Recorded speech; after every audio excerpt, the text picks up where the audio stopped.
Vous écoutez Culture Média sur Europe 1 jusqu'à 11h. Nous sommes en compagnie de Jérôme Niel. On parle de son spectacle qui s'appelle Jérôme Niel, qui est en tournée dans toute la France, en Belgique, en Suisse, au Canada. C'est une tournée internationale. Et surtout au Trianon à Paris du 3 au 6 janvier prochain. Et alors on va dresser votre portrait sonore, des petits sons qui vous rappelleront quelques souvenirs. Voici le premier. They call me Cuban Pete. I'm the king of the rumba beat.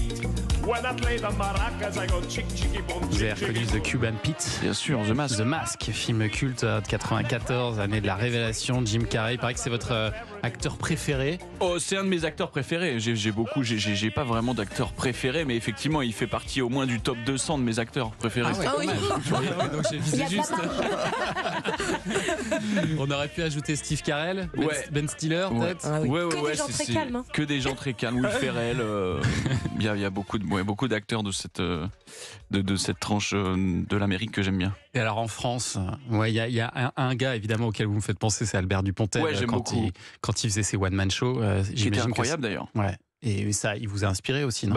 Inspiré, je sais peut-être inconsciemment, mais c'est parce qu'on est tous les deux en tout cas sur scène, c'est assez physique, quoi. Oui, lui aussi, il avait une démarche un peu très très physique. Il en a fait qu'un d'ailleurs, parce qu'après il voulait faire du ciné. Alors peut-être que ce sera la même chose moi, pour vous. Ouais, j'ai pas d'idée pour le deuxième spectacle. Alors, de toute façon, Ça sera peut-être un film. Il a tout donné, il faut aller le voir maintenant. Ouais, c'est ça. Extrait suivant. C'est la danse de la saucisse, ça fait ouh. C'est la danse de la saucisse, ça fait ouh.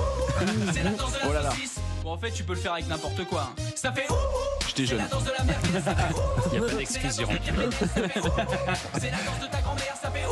En 2010, vous lancez votre chaîne YouTube qui s'appelle La Ferme Jérôme, avec Axel Malivernet. Et à l'époque, il suffisait pas d'avoir un téléphone pour faire des vidéos. Il fallait aussi un petit peu de matos quand même. Ouais, un petit appareil photo qui filmait, ou petite caméra, ça dépendait. Et là, on avait fait ce clip-là, accompagné d'une musique.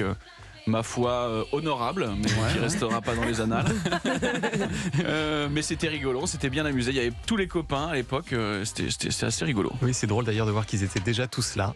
On est tous ceux qui ont réussi. On est tous bruns, on a des cheveux, enfin. Plus ou moins. Et vous deviez faire des petits boulots à côté pour subvenir à vos besoins? Ouais, je travaillais chez RMC, c'est ça. Ouais, c'est la même boîte que ça. Non, du tout. Non, Je le sais bien. Vous avez été je travaillais dans une radio, au Standard. D'accord. Voilà. Vous avez été vendeur aussi en bricolage? Ouais, en bricolage, c'était encore avant, on peut dire les marques ou pas? Non, on est d'accord.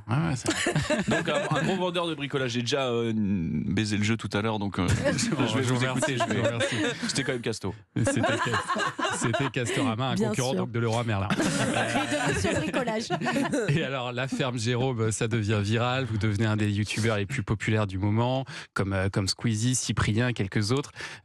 Mais vous êtes plutôt un enfant de la télé, vous, au départ. C'est plutôt ça qui vous a apporté. Internet, même un enfant de Canal, même, je dirais. Ah, de Canal? Merde, il faut TF1, France 2. Non, là, c'est la même maison. C'est le même que là, Thomas, je peux plus là. J'arrive, je suis à bout là. En fait. Mais c'est vrai. Mais sauf que c'est pas à la télé que vous avez démarré malgré tout. C'est Internet qui vous a permis de vous exprimer. Ah bah oui, à l'époque, à mes 20 ans, je pouvais pas prétendre à arriver à Canal et faire je peux bosser avec vous. Non, je pense pas. Non, merci. Donc du coup, on a commencé sur Dailymotion, etc. Et puis petit à petit, bon an mal an, je me suis retrouvé dans le Grand Journal. Donc au final, j'avais atteint mes objectifs. Et c'est marrant parce que quand j'étais au Studec, donc l'école de radio, c'était à Boulogne et c'était dans la rue de Canal. Et donc je passais à chaque fois devant Canal et j'étais un jour, je l'aurai. Et paf, je l'ai eu. Et vous avez fini par réussir avec ceci notamment. Salut bande de salopes. Avec les tutos, on apprend en s'amusant. Et aujourd'hui, je vais vous montrer comment faire un masque de beauté pour que tout le monde vous dise au bureau: oh là là, t'as la peau trop douce, j'aimerais trop être aussi belle que toi. Et bah déjà, arrête de manger de la charcuterie. T'es conne, Mireille. Et laisse mon agrafeuse tranquille, repose-la. Sinon, boum, tu piques mon agrafeuse, boum, bye. Les tutos, c'est parti de 3 fois rien. Ça, il y a un peu du Jim Carrey d'ailleurs là-dedans. Ouais. Bah c'est toujours dans le corps, toujours vraiment dans la forme. J'aime beaucoup la forme en fait. J'adore jouer avec la forme. J'aime écrire aussi, mais je peux pas faire sans la forme. Et c'est pour ça que le spectacle, il y a beaucoup de visuels. C'est comme si je montais en direct devant vous. Il y a beaucoup de ruptures, c'est de lumière, de musique. Voilà, ça je peux vous donner, ça je peux vous le dire par exemple. Oui. C'est beaucoup sur la forme. J'adore jouer avec mon corps. J'adore je suis un enfant quoi. C'est ça. Allez, dernier extrait.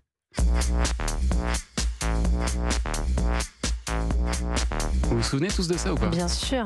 Quentin Dupieux, Ouais. Mister Oiseau. Mister Oiseau, voilà, Mister Flat Oiseau. Beat. Exactement. Vous étiez fan de Mister Oiseau. Ouais. Et ce qui est fou, c'est que quelques années plus tard, vous allez faire du cinéma avec Mister Oiseau, qui était devenu donc Quentin Dupieux. Exactement.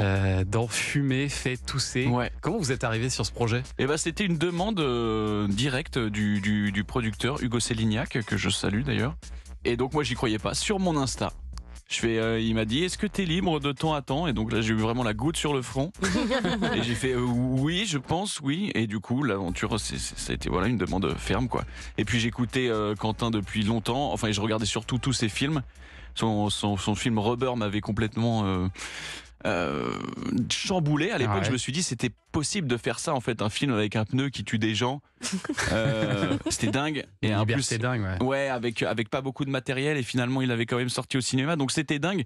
Enfin en tout cas c'était inspirant quoi. C'est quelqu'un en plus d'être extrêmement sympa, inspirant, je veux dire créativement. Ouais. À l'époque t'es comme ça, tu fais c'est-à-dire c'est possible de faire ça, mais c'est génial, je vais On a le continuer. Ouais, je vais continuer ce que je fais, peu importe ce que tu fais. En tout cas, en termes de création, c'était fou. Donc voilà. Et ensuite, des années plus tard, je me suis retrouvé chez lui, dans ses projets. Et aujourd'hui, vous travaillez à l'écriture de votre premier long métrage. On en parlera peut-être tout à l'heure. Restez avec nous, Jérôme Niel, dans un instant, le premier indispensable du jour.